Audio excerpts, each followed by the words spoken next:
ပြောထားတဲ့ဟာကိုသူကအခုမျောလင့်ချက်ကြီးနဲ့ဟုတ်လားဘာမှဖြစ်လဲစိတ်တူနေမှာ ဟေးအခုတော့မဟုတ်ဘူးလေခီးသွားမယ်လို့ပြောတာအရင်တော့မယ်လို့ပြောတာမဟုတ်ဘူး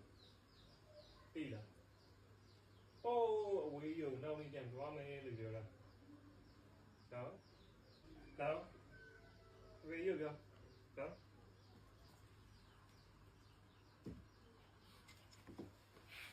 အော်ဒီအဲ့ဒါလည်းမရအရင်တော့ညနေဟုတ်လားပြောရပေါ့ဘေးရခီးသွားကြမယ်လို့ပြောလိမ့်မယ်သမီးရတယ်ဟိုးအဝေးကြီးကြားရတော့ဘူးမယ်ဒီမှာပြော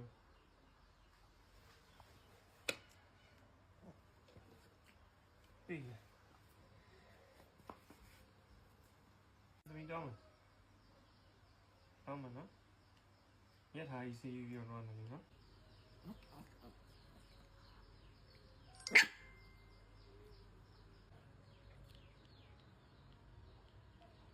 ပြောဒီမင်းရပြော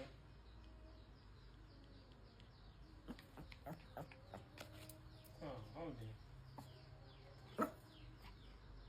သွားမယ်ဟုတ်တယ်သွားမယ်ဟုတ်တယ်နော်အခုသွားမယ်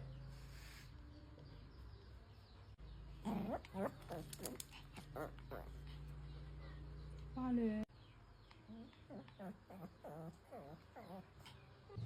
တာကြီး